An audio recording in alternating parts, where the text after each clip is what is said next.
اعوذ باللہ من الشیطان الرجیم بسم اللہ الرحمن الرحیم ومن یتق اللہ یجعل له مخرجا ویرزقه من حیث لا یحتسب ومن یتوکل علی اللہ فہو حسبہ صدق اللہ العظیم۔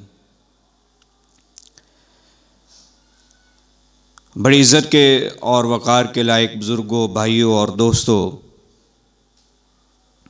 گزشتہ خطبہ جمعہ میں ہم نے مشکلات اور خاص طور پہ معاشی مشکلات کے اسباب کے حوالے سے گفتگو کی تھی۔ آج ان مشکلات کے حل کے لیے دین نے ہماری کیا رہنمائی کی ہے،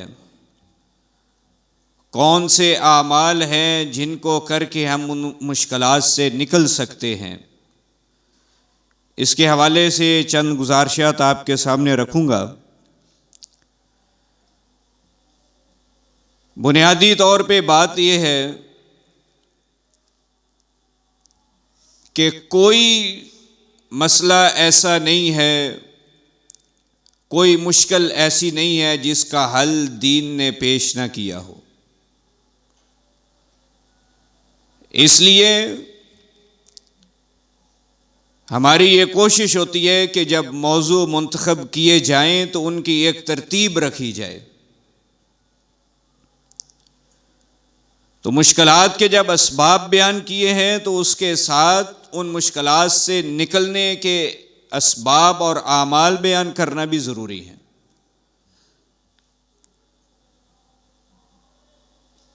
پہلا عمل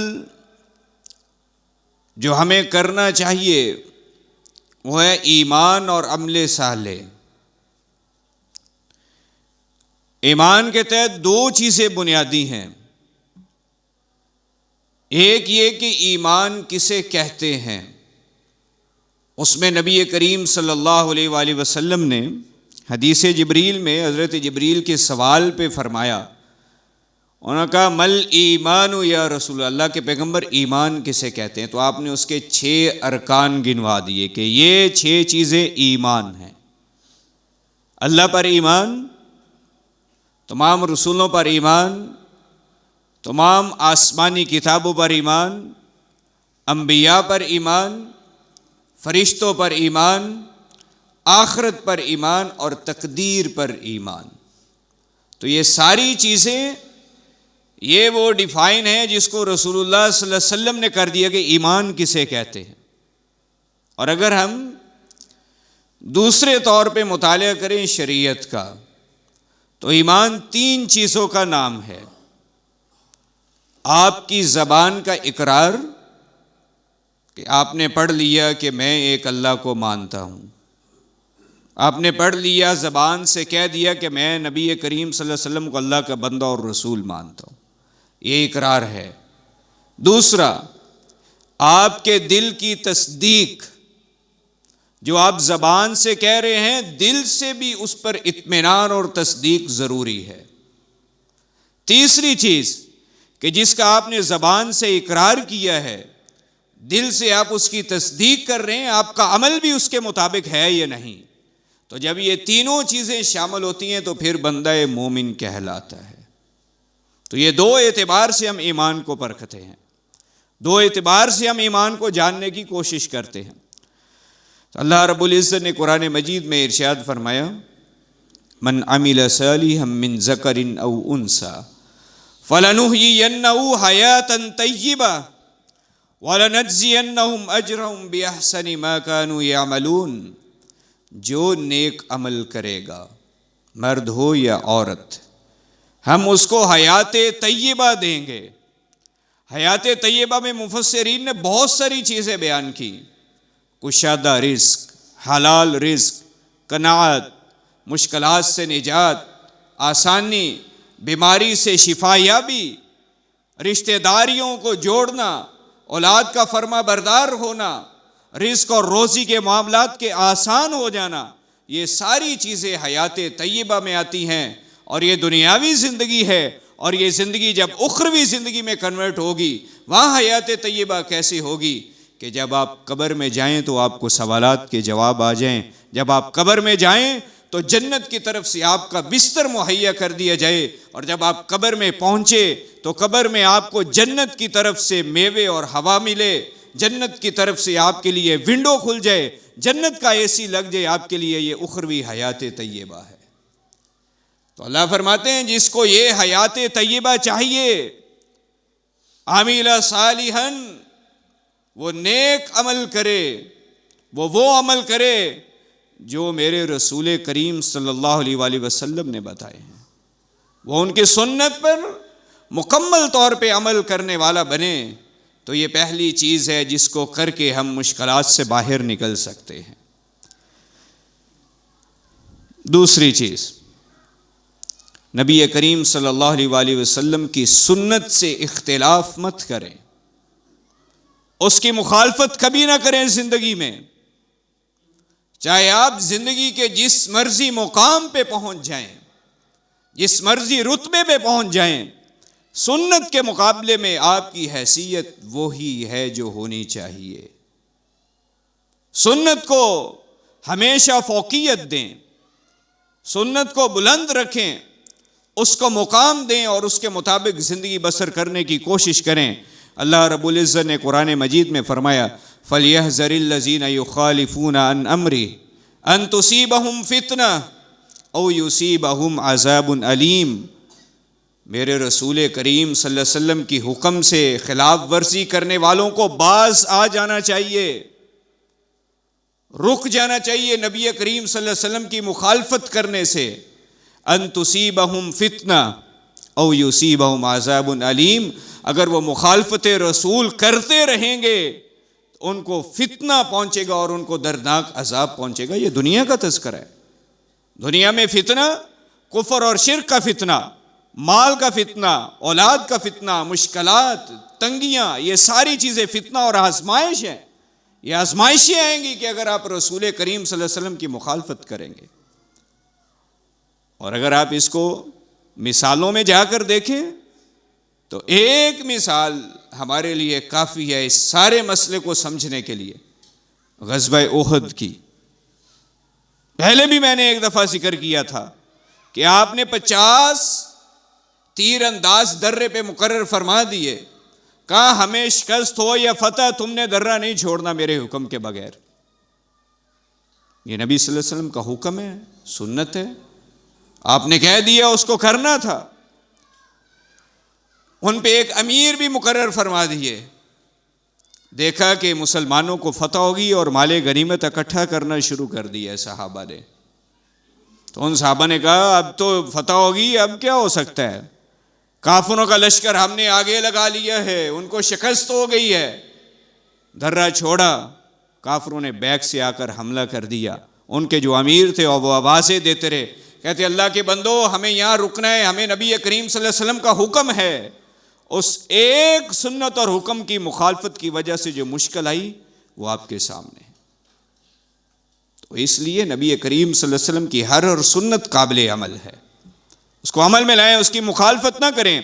کبھی یہ نہ کہیں کہ مجھے سمجھ نہیں آتی، میرا ضمیر گوارا نہیں کرتا، مجھے پتہ نہیں چلتا، میری عقل نہیں مانتی۔ بھائی تیری عقل کی کیا حیثیت ہے سنت رسول کے سامنے؟ اسی لیے تو اقبال نے کہا تھا وہی دین حق ہے، یہی اس کا پیغام ہے، محمد کی اطاعت ہی ایمان ہے۔ اگر ایمان چاہیے تو پھر نبی کریم صلی اللہ علیہ وسلم کی پوری اطاعت کیجئے۔ اسوہ حسنہ کسے کہتے ہیں؟ اللہ نے قرآن میں کہہ دیا لَقَدْ كَانَ لَكُمْ فِي رَسُولِ اللَّهِ أُسْوَةٌ حَسَنَةٌ، میں نے اپنے پیغمبر کی زندگی کو تمہارے لیے اسوہ حسنہ بنا دیا ہے۔ اسوہ اس قدم کو کہتے ہیں جس کے نشان زمین پہ لگ جائیں اور جب آپ چلیں تو ان نشانوں پر اپنا قدم رکھ کے اپنی زندگی درست کریں، اس کو اسوہ کہتے ہیں۔ تو اس لیے یہ دوسرا سبب ہمارے سامنے۔ تیسرا کہ ہمیں نماز کی پابندی کرنی ہے، نمازوں کی حفاظت کرنی ہے۔ مومنین کی نشانی اور علامت ہے کہ وہ نمازوں کی حفاظت کرتے ہیں، خشوع اور خضوع کے ساتھ نماز کی ادائیگی کرتے ہیں، نمازوں کی پابندی کرتے ہیں، اللہ رب العزت نے قرآن مجید میں فرمایا یا ایھا الذین آمنوا استعینوا بالصبر والصلاۃ ان اللہ مع الصابرین، اے ایمان والو صبر اور نماز کے ساتھ اللہ کی مدد حاصل کرو۔ تو یہ مشکلات سے نکلنا، پریشانیوں سے نکلنا، یہ تب ہوگا جب اللہ کی مدد شامل حال رہے گی۔ تو اللہ کی مدد ملے گی جب آپ 5 وقت اس کے در پہ حاضری دیں گے، سر سجدے میں رکھیں گے، گناہوں سے اٹے ہوں، جو مرضی ہو، جب سر اس کے سامنے انسان رکھ کے کہتا ہے نا سبحان ربی الاعلی، اللہ میں آ گیا ہوں جیسا بھی ہوں، بالآخر تیرا بندہ ہوں، میری قبول کر لے، پھر وہ بھی غفور الرحیم ہے، فعال لما یرید ہے، ان اللہ علی کل شیء قدیر ہے، اس کو بھی بڑی لاج ہے اپنے بندے کی، وہ سنتا بھی ہے، دیکھتا بھی ہے، وہ اپنے بندے کو کبھی بھی مایوس واپس نہیں لوٹاتا۔ تو اس لیے ہمیں نمازوں کی پابندی کرنی چاہیے۔ اور پھر نبی کریم صلی اللہ علیہ وسلم نے فرمایا جعلت قرۃ عینی فی الصلاۃ، میری آنکھوں کی ٹھنڈک نماز ہے، میری آنکھوں کی ٹھنڈک نماز ہے، اور یہ معراج کا تحفہ ہے، اس تحفے کی قدردانی کرنی چاہیے۔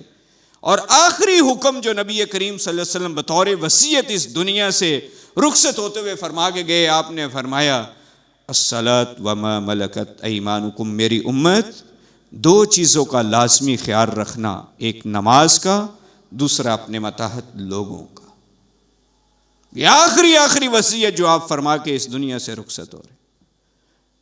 اور پھر اگر آپ اس کو ذرا اور مطالعہ میں لائیں اور دیکھیں، حدیث کا مطالعہ کریں، تو روز قیامت سب سے پہلے حساب بھی نماز کا ہونا ہے۔ اول ما یحاسب به العبد یوم القیامہ الصلاۃ، قیامت کے روز سب سے پہلے نماز کا حساب ہوگا، جس کا یہ پورشن، یہ حصہ درست نکلا، اس باقی اعمال میں بھی اللہ کی رحمت اور برکت سے سارے معاملات درست ہو جائیں گے، اور جو یہاں سے رہ گیا وہ پھر باقی میں بھی مشکل میں ڈل جائے گا۔ تو اس لیے ہمیں نماز کی حفاظت کرنی ہے اور پابندی کرنی ہے۔ چوتھا عمل تقوی، جیسے خطبہ کے شروع میں نے آیات کی تلاوت کی، وَمَن يَتَّقِ اللَّهَ يَجْعَل لَّهُ مَخْرَجًا، چاہتے ہیں دنیا اچھی ہو جائے، بہتر ہو جائے، آرام میسر ہے، سکون ہو، راحت ملے، مشکلات سے آپ نکل جائیں، تو تقوی اختیار کریں۔ تقوی کس چیز کا نام ہے؟ 2 چیزیں آپ کے سامنے رکھوں گا۔ ایک حضرت عمر رضی اللہ تعالیٰ عنہ کا کعب الاحبار سے پوچھنا کہ تقوی کسے کہتے ہیں؟ انہوں نے کہا بڑی عجیب بات کرتے ہیں آپ کا کبھی ایسے راستے سے گزر نہیں ہوا جہاں خاردار کانٹے اور جھاڑیاں ہوں، آپ کیسے گزرتے ہیں وہاں سے؟ کہا اپنے کپڑے سمیٹ کر، تاکہ کپڑے اس کے ساتھ اٹک نہ جائیں اور پھٹ نہ جائیں۔ کہا اسی کو تقوی کہتے ہیں، کہ دنیا میں رہنا ہے، زندگی بسر کرنی ہے، زندگی گزارنی ہے، لیکن اللہ اور رسول کریم صلی اللہ علیہ وسلم کے احکامات کے مطابق۔ شیطان آئے گا، راستے دکھائے گا، اٹریکشن پیدا کرے گا، بڑی چیزوں میں الجھانے کی کوشش کرے گا، نہیں الجھنا۔ یہی وہ کانٹے ہیں جو آپ کے بدن کو اور آپ کی عزت کو، آپ کے ایمان کو داغدار کرنے کی کوشش کریں گے، ان سے بچ کے زندگی بسر کریں، اس کو تقوی کہتے ہیں۔ اور نبی کریم صلی اللہ علیہ وآلہ وسلم نے فرمایا التقوی ہاؤنا، تقوی یہاں ہے، دلی کیفیت کا نام ہے تقوی۔ آپ کتنے متقی ہیں یہ آپ کا اور اللہ کا معاملہ ہے، کوئی انسان اس کی جانچ پڑتال کیسے کر سکتا؟ آپ کے لیل و نہار کیسے ہیں، آپ کی خلوت کیسی ہے؟ ہمارے سامنے کی زندگی میں ہم پھر بھی کچھ کہہ سکتے کہ ہمارے سامنے یہ بندہ ایسا ہے، لیکن جو آپ کی خلوت ہے، جو آپ کے پرسنل معاملات ہیں، اس میں آپ کیسے ہیں یہ بندہ جانتا ہے، یہ بندے کا رب جانتا ہے، اسی کا نام تقوی ہے۔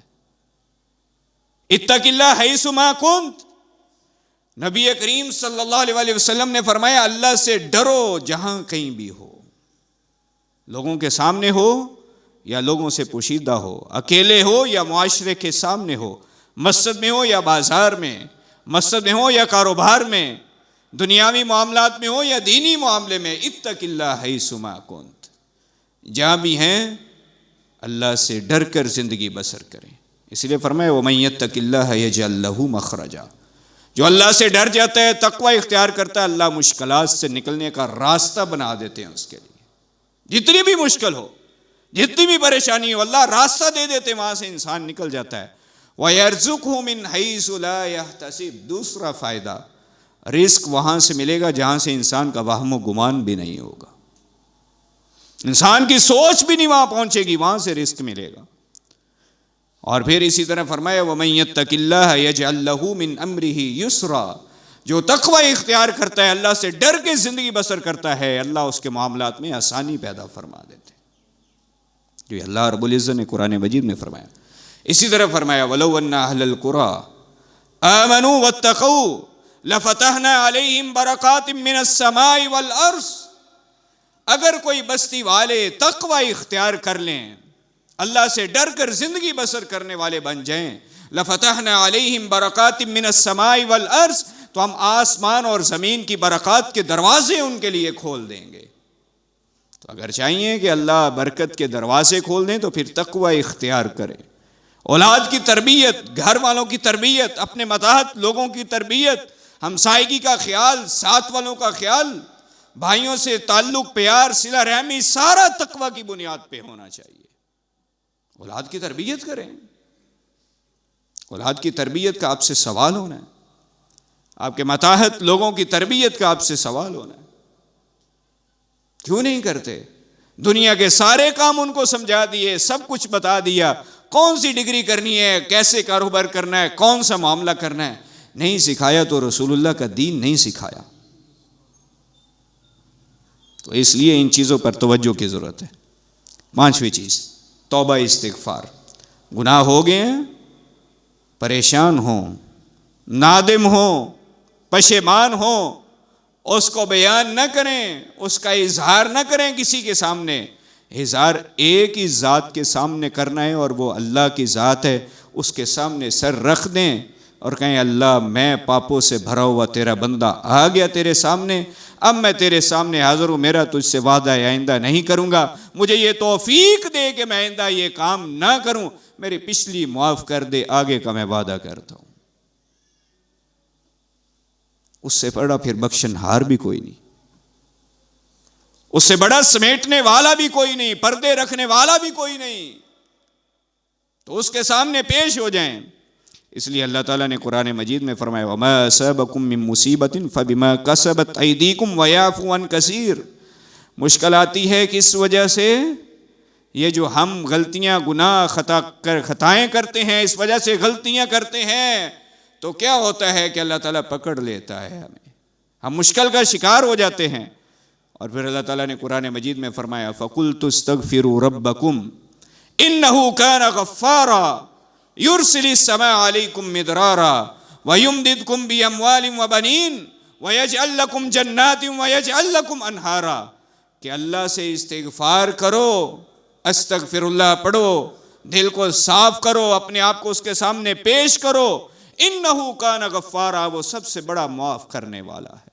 یرسل السماء علیکم مدرارا، آسمان سے رحمت کی بارش برسائے گا، وَيُمْدِدْكُمْ بِأَمْوَالٍ وَبَنِينَ، بیٹے چاہیے، مال میں برکت چاہیے، تمہاری مدد کرے گا ان دونوں چیزوں سے۔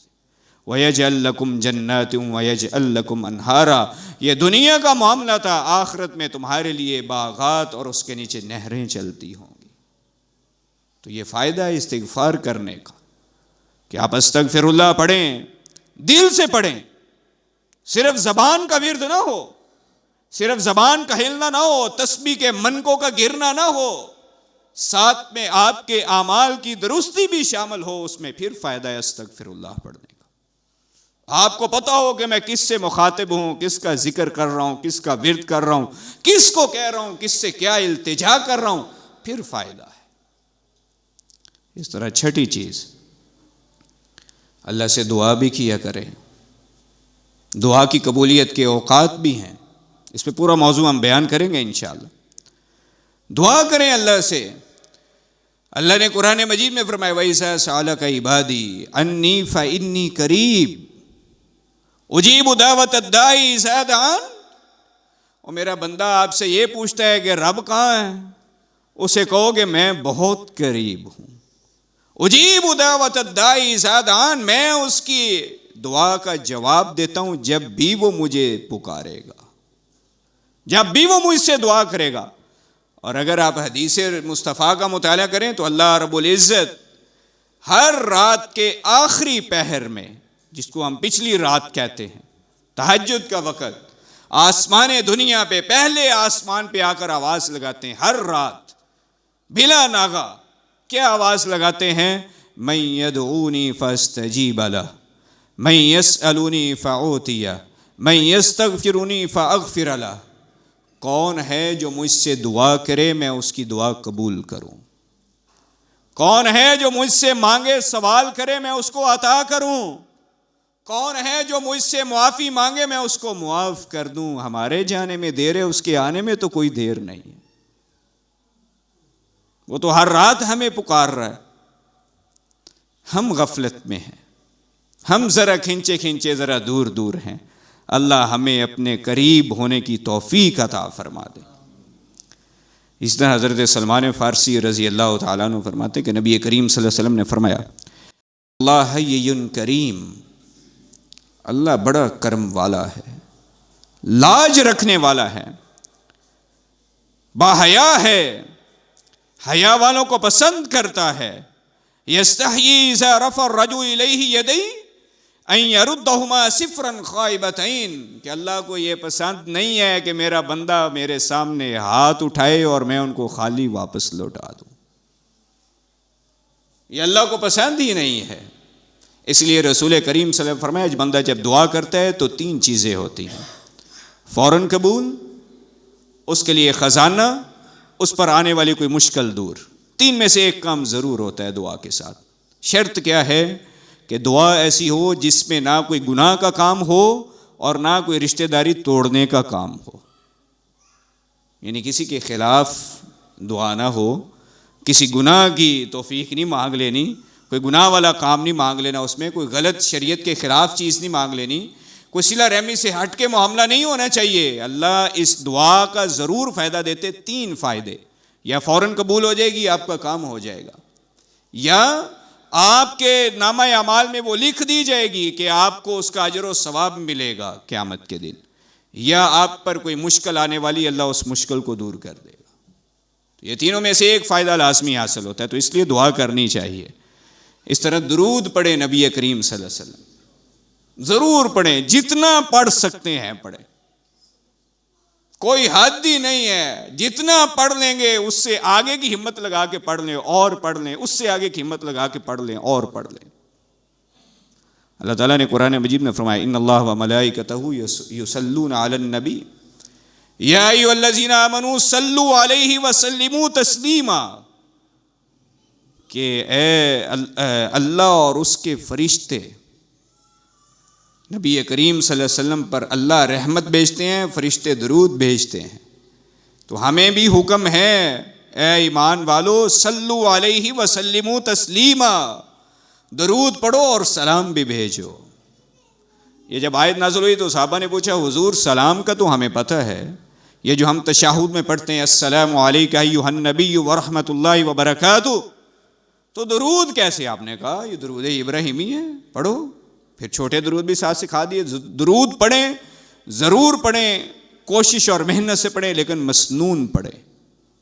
وہ الفاظ پڑھیں جو نبی کریم صلی اللہ علیہ وسلم نے سکھائے ہیں، ان کو پڑھیں، ہمت لگا کے پڑھیں، کوشش سے پڑھیں. کیوں؟ حضرت ابی بن کعب رضی اللہ تعالیٰ عنہ ایک دن نبی کریم صلی اللہ علیہ وسلم کے پاس آئے. کہا حضور میں نا اللہ سے جب بھی مانگنے بیٹھتا ہوں نا تو 4 حصے کرتا ہوں اس ٹائم کے دعا کے. ایک حصہ میں آپ پہ درود پڑھتا ہوں تو 3 حصے میں اللہ سے اپنی التجائیں کرتا ہوں. آپ نے فرمایا ان زدت فہو خیر لک، وہ بھائی اگر تم زیادہ کر لو تو تمہارے لیے بہت بہتر ہوگا. کہا ہاف آف کر لیتے ہیں کہ ہاف ٹائم آپ پہ درود پڑھوں گا اور ہاف ٹائم جو ہے وہ اللہ کے سامنے اپنی التجا رکھوں گا. فرمایا ان زدت فہو خیر لک، اگر زیادہ کر لو تو تمہارے لیے بہت بہتر ہے. پھر کہا حضور پھر ایسا کرتا ہوں کہ 2/3 میں آپ پہ جو ہے وہ درود پڑھ لوں گا، ایک پورشن اللہ کے سامنے التجا کر لوں گا۔ فرمایا ان زدت فہو خیر لک، بھائی اور زیادہ کر لو تمہارے لیے اور بہتر ہے۔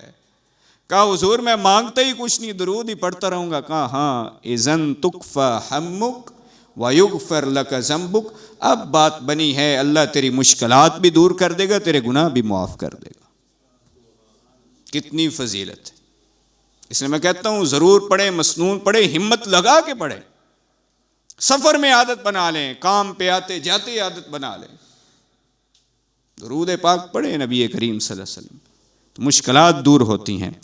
وہی چراغ ہدایت، وہی امام امت، جسے خدا نے دیا ہے دل بصیرت و نور، کہ وہ جس ہستی سے ہمارا تعلق ہے اس کے ساتھ اتنے خلوص اور پیار سے کیوں نہ ہم تعلق رکھیں اور کیوں نہ درود پڑھیں اس کے ساتھ، تو اس لیے ضرور پڑھنا چاہیے۔ 8ویں چیز،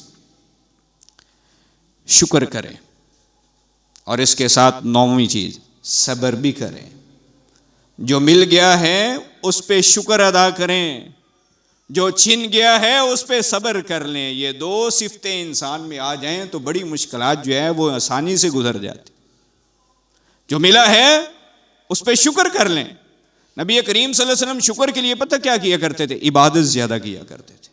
شکر کا یہ طریقہ اپنانا چاہیے، عبادت میں اضافہ کریں۔ سید عائشہ رضی اللہ تعالیٰ عنہ فرماتی ہیں کہ حضور نماز پڑھ کے آپ کے قدم مبارک جو ہیں ان میں ورم آ جاتا، پھول جاتے، سوزش آ جاتی۔ تو میں نے کہا آپ کے تو اللہ نے گناہ ہی معاف کیے ہیں، تو آپ اتنی مشکل کیوں کر رہے ہیں؟ یعنی تہجد کی نماز کی بات ہے، رات کو آپ لمبا قیام کرتے، پڑھتے رہتے۔ فرمایا عائشہ افلا اکون عبدا شکورا، کہ میں اللہ کا شکر گزار بندہ نہ بنوں؟ اس کا مطلب یہ ہے کہ شکر گزاری کے لیے عبادت کرنی چاہیے۔ الحمدللہ کا ورد اپنی جگہ ٹھیک ہے، اس کو بھی دل اور یقین سے کریں، اطمینان سے کریں، لیکن ساتھ عبادت میں اضافہ کرنا چاہیے۔ فرائض پورے کریں، فرائض کے بعد سنن اور نوافل پہ جائیں۔ اس طرح صبر کریں، کیونکہ جو بھی تکلیف آتی وہ ہمارے لیے اجر کا باعث ہے۔ نبی کریم صلی اللہ علیہ وسلم فرمائے ما یصیب المسلم من نصب ولا وصب ولا ہم ولا غم ولا حزن ولا احزن حتی الشوکۃ یشاقها الا کفر اللہ بها من خطایا، کہ بندے کو کوئی تکلیف آتی، مشکل آتی، کوئی بیماری آتی، کوئی پریشان آتی ہے، یہاں تک کہ بندہ مومن کو ایک کانٹا بھی چبھتا ہے تو اللہ اس کے بدلے میں بھی اس کے گناہ معاف فرما دیتا۔ اسی طرح نبی کریم صلی اللہ علیہ وسلم نے فرمایا عجبا لامر المؤمن، مومن کا معاملہ بڑا تعجب والا ہے۔ ان امرہ کلہ خیر، اس کا سارا معاملہ خیر پر مبنی ہے۔ اگر اس کو خوشی آئے تو یہ شکر کرتا ہے، یہ بھی اس کے لیے بہتر ہے۔ اگر تکلیف آئے تو یہ صبر کرتا ہے، یہ بھی اس کے لیے بہتر ہے۔ تو مومن کا تو سارا معاملہ ہی خیر پر مبنی ہے۔ اس لیے فرمایا عجبا لامر المؤمن، مومن کے معاملے پہ بڑا تعجب ہے۔ 10ویں چیز، توکل کریں، بھروسہ کریں اللہ پر، یقین رکھیں اس پر کہ جس ذات نے پیدا کیا ہے وہ کوئی مشکل آ گئی ہے تو اس سے نکال بھی دے گی، مشکل آئی ہے جس کی طرف سے دور کرنے والا بھی وہ ہے۔ میری کیا حیثیت ہے؟ وہ ہمارے شیخ فرمایا کرتے ہیں کہ انسان کی اتنی ہی حیثیت ہے، اس کے پیٹ کی ہوا بند ہو جائے تو یہ مشکل میں، اس کے کان میں پانی کا قطرہ چلا جائے تو یہ مشکل میں، اس کی خوراک کی نالی کے بجائے سانس کی نالی میں کوئی ذرہ چلا جائے خوراک کا تو یہ مشکل میں۔ تو اتنی سی حیثیت ہے، کتنی حیثیت ہے، تھوڑی سی دھڑکن اوپر نیچے ہو تو بس ختم۔ تو اس لیے اللہ پر توکل اور بھروسہ کرے۔ اس لیے نبی کریم صلی اللہ علیہ وسلم فرمایا لو انکم توکلتم علی اللہ حق توکلی لرزقکم کما یرزق الطیر تغدو خماسا وتروح بطانا، اور تمہیں توکل کرنا بھی نہیں آیا جانوروں سے سیکھ لو۔ اگر تم اللہ پر ایسے توکل کرو جیسے توکل کرنے کا حق ہے، وہ صبح خالی پیٹ نکلتے ہیں، شام کو پیٹ بھر کے واپس آتے ہیں۔ کوئی جاب ہے ان کی، کوئی کاروبار، کوئی بزنس، کوئی جگہ، کوئی اسپیسیفک دانہ، کہیں کوئی چیز کہ ان کو پتہ ہے کہ وہاں جانا ہے، روزانہ وہاں سے ملنا ہے، وہاں واپس آنا ہے؟ نہیں، اللہ کھلانے والا۔ تو اس لیے اللہ پر مکمل توکل اور بھروسہ کرنا چاہیے۔ اللہ رب العزت سے دعا ہے کہ اللہ تعالی ہمیں نبی کریم صلی اللہ علیہ وسلم کی سنت، آپ کے ارشادات اور قرآن کے مطابق عمل کرنے کی توفیق عطا فرمائے۔ وآخر دعوانا الحمدللہ۔